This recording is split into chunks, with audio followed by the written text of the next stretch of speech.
नमस्कार, मैं हूं माही सिंह और आप देख रहे हैं नेक्स्ट नाइन न्यूज। इस बार उपचुनाव है और यूपी में जिस तरीके से सभी पार्टियां आपस में लगी हुई हैं कि कौन इस बार की ज्यादा से ज्यादा सीटें निकालते हुए नजर आएगा। अब ऐसे में मायावती आकाश आनंद की एंट्री करा चुकी हैं। हरियाणा में पहली रैली अब आकाश आनंद करने वाले हैं। क्या मायावती का वो टूटा हुआ जनाधार जो था, जो खोया हुआ जनाधार है, वो आकाश आनंद वापस लाते हुए नजर आएंगे या फिर से अपने विवादित बयानों को लेकर चर्चा में रहेंगे। वहीं अगर देखा जाए तो आकाश आनंद ने अब फिर से कमबैक करने का जिस तरीके से निर्णय लिया है, कहीं ना कहीं वो युवाओं को काफी पसंद आ रहा है। आपको बता दें, आकाश आनंद अब बिजनौर सीट और करहल सीट दोनों सीटों पर फोकस करने वाले हैं। वहीं चंद्रशेखर आजाद की बात करें, बिजनौर सीट पर अपनी पत्नी वंदना कुमारी को मैदान में उतारने की तैयारी कर रहे हैं, माना ही जा रहा है। और जिस तरीके से खबरें आ रही हैं कि अब आकाश आनंद अपनी पत्नी प्रज्ञा को भी अब इस सीट से उतार सकते हैं। अगर दोनों की पत्नी आमने सामने हुई तो दलित वोट बैंक किसकी तरफ आता हुआ दिखाई देगा, ये भी देखना दिलचस्प होगा। वहीं अगर मायावती की बात करें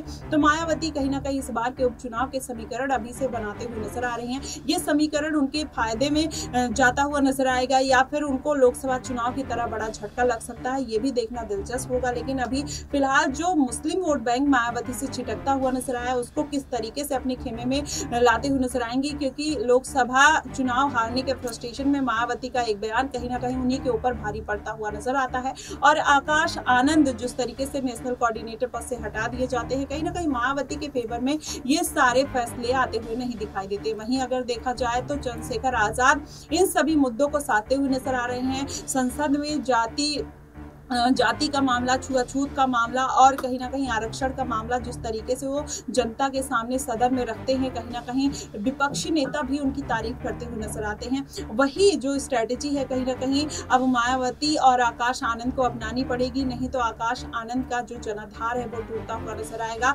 और कहीं ना कहीं मायावती को फिर से कमबैक करना उनकी पार्टी के लिए मुश्किल हो जाएगा। ऐसे में मायावती अगर छोटे छोटे दलों को नहीं साधती हैं, जिसमें स्वामी प्रसाद मौर्य हैं और संघमित्रा मौर्य हैं, पल्लवी पटेल है, ऐसे तमाम जो नेता हैं, अगर मायावती के साथ आते हुए दिखाई देंगे तो जाहिर तौर पर कहीं ना कहीं मायावती का जो एक संगठन है वो मजबूत होता हुआ दिखाई देगा। वहीं बिहार की तरफ अगर मायावती शिरकत कर रही हैं तो किन नेताओं को उनको साधना चाहिए, ये भी एक स्ट्रेटेजी बनानी होगी। और मायावती ने जो गलती बीते लोकसभा चुनाव में की, जाहिर तौर पर अगर इस बार भी करती हैं तो कहीं ना कहीं उनको खासा नुकसान देखने को मिल सकता है। और ये 10 उपचुनाव की सीटें कहीं ना कहीं, चाहे आजाद हो, मायावती हो, बीजेपी हो, अखिलेश हो, सबके लिए बेहद इंपॉर्टेंट मानी जा रही है। अब इन सीटों को लेकर जो घमासान मचा हुआ है वो किसके पाले में जाएगा, किस तरीके से मायावती इनको हैंडल करते हुए नजर आएंगे। और वहीं देखा जाए तो अगर आजाद मायावती के साथ गठबंधन कर लेते हैं तो जो पूरा बिखरा हुआ दलित वोट बैंक है दोनों के खाते में आएगा और उसका फायदा कहीं ना कहीं मायावती को पूरी तरीके से हो सकता है। लेकिन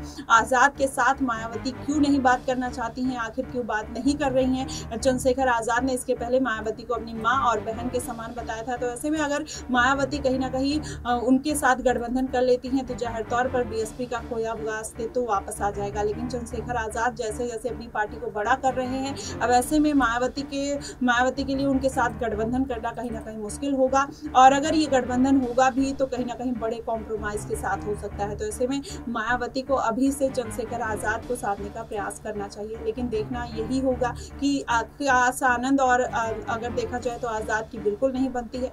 अगर ऐसे में दोनों का गठबंधन हुआ तो किस तरीके से मायावती हैंडल करते हुए नजर आएंगी, ये पूरे सवाल अभी भी खड़े होते हैं। जनता भी कहीं ना कहीं कंफ्यूज है कि आखिरकार हमारे दलितों का नेता कौन है और किसको हम चुनते हुए नजर आए। और अगर ये गठबंधन हो जाता है तो कहीं ना कहीं ये कंफ्यूजन भी दूर होती हुई नजर आएगी। फिलहाल आपको क्या कुछ लगता है कि दोनों को गठबंधन कर लेना चाहिए या नहीं, आप हमें कमेंट बॉक्स में जरूर बताइएगा। फिलहाल के लिए बस इतना ही। देश और दुनिया की तमाम खबरों के लिए हमारे साथ बने रहिएगा नेक्स्ट नाइन न्यूज पर।